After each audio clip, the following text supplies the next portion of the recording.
टिटवाळ्यातील रवींद्र शेजूळ हल्ला प्रकरण राजकीय वैमनस्यातूनच केडीएमसी निवडणुकीचा राग मनात धरून हल्ला. रवींद्र शेजूळ टिटवाळ्यातील इंदिरानगर येथे राहणारे सामाजिक कार्यकर्ते रवींद्र शेजूळ यांच्यावर काल रात्रीच्या सुमारास झालेल्या भ्याड हल्ल्यात शेजूळ यांच्या पोटावर कानावर वार झाल्याने तसेच त्यांच्या डाव्या पायाचा गुडघ्याची वाटी तुटल्याची घटना घडली आहे. सदरील हल्ला हा केडीएमसी निवडणुकीचा राग मनात धरून पूर्वनियोजित कट करून केला असल्याचा आरोप फिर्यादी रवींद्र शेजूळ यांनी केलाय. याबाबतची सविस्तर वृत्त असं की इंदिरानगर येथे वास्तव्यास असलेले तसेच संघर्ष रहिवासी संघटनेचे पदाधिकारी रवींद्र शेजूळ यांच्यावर शनिवारी रात्री 9 वाजेच्या दरम्यान 3 जणांनी कोयता, चॉपर व लाकडी दांडक्याच्या साह्याने जीवघेणा हल्ला केला होता.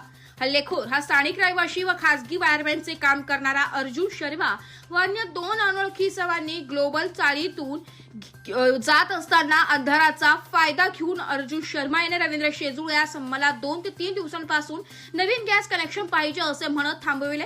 त्याचबरोबर पाठीमागून एकाने त्याची शर्टाची कॉलर ओढून मागे खेचले व हातातील लाकडी दांडक्याने त्याच्या डाव्या पायाच्या गुडघ्यावर हल्ला केला. तर अर्जुन शर्मा याने कोयत्याने शेजूळ यांच्या पोटावर कोयत्याने वार केला. शेजूळ यांनी हल्ला थांबवण्याचा प्रयत्न केला असता त्यांच्या हातावर देखील घाव पोहोचलाय. तर अन्य एकाने शेजूळ यांच्या डाव्या काळाच्या खालच्या बाजूला चॉपरने वार केला. सदरील हल्ला होतेवेळी शेजूळ यांनी आरडाओरड केल्याने तिथे थोड्याच अंतरावर गेलेला त्यांचा मित्र नितीन हा धावत आल्याने हल्लेखोरांनी तेथून पळ काढलाय. दरम्यान घाव वर्मी लागल्याने शेजूळ यांना काही जणांनी उचलून उपचारासाठी निरामय हॉस्पिटल येथे भरती केलंय. दरम्यान शेजूळ यांच्यावर झालेल्या हल्ल्याच्या जखमा अति खोल असल्याने त्यांच्यावर तातडीची शस्त्रक्रिया करण्यात आली आहे. याबाबत कल्याण तालुका पोलीस ठाण्यात गुन्ह्याची नोंद करण्यात आली असून आरोपी अर्जुन शर्मा व अन्य 2 अनोळखी इसमांवर रीतसर गुन्हा नोंद करण्यात आलाय. याबाबतचा अधिकचा तपास पोलीस उपनिरीक्षक ज्ञानबा इंद्राळे हे करीत आहे. दरम्यान रवींद्र शेजूळ यांच्यावर झालेला हा भ्याड हल्ल्याचा निषेध सर्व स्तरातून करण्यात येत असून इंदिरानगर येथील रहिवासी रवींद्र शेजूळ यांच्या पाठीशी उभे राहिले.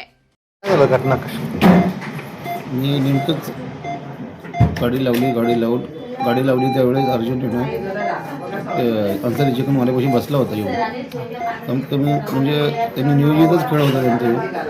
आणि गाडी लावून मित्रासोबत त्याच्या गाडीवर बसून घरी चाललेलो.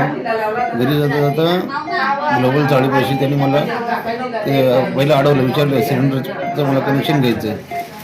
हो नंतर भेट बोललो, सांगतो मी तुला आरामशीर काय ते प्रोसेस.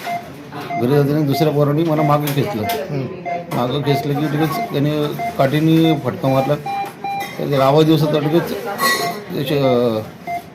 कोयत्याने डायरेक्ट वार केलं पायावरती. पहिला कोयता खाली पडला, कोयता मागं टाकलं, पायाने दुसरं करत होतं, उचलून डायरेक्ट त्याने गळ्यावर मारलं.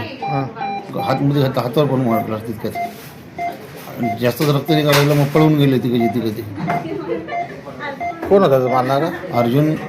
अर्जुन होता, त्याचे संख्ये 2 त्याचे साथीदार होते.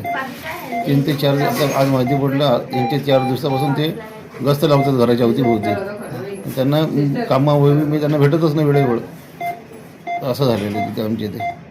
त्यांचा काय राग? त्याची आपली काही दुश्मनीच नाही आयुष्यामध्ये. कधी त्याला 3-4 वेळा वाचवलेले पण काही ठिकाणाहून कुणी मारताना. आणि आता मध्ये ते MSBचं काम करताना त्याला शॉक पण लागला होता. तेव्हा पण मी कोणी गेलो नसेल, मी त्याच्या घरी जाऊन विचारपूस केली होता कसा लागला, काय झालं. पण हे पूर्ण निवडणुकीचंच प्रकार आहे हा सगळा. त्यांच्या निवडणुकाचाच राग काढण्यात आलेला आहे एक प्रकारे. कारण 1-2 ठिकाणी इन्फॉर्मेशन म्हणजे आली होती आमच्या कानावरती, तुमचं नाव आहे चर्चेत काही ठिकाणावरून. पण आम्ही लक्ष दिलं नाही त्या काही गोष्टीसाठी कुठेच. पोलीस काय बोलले?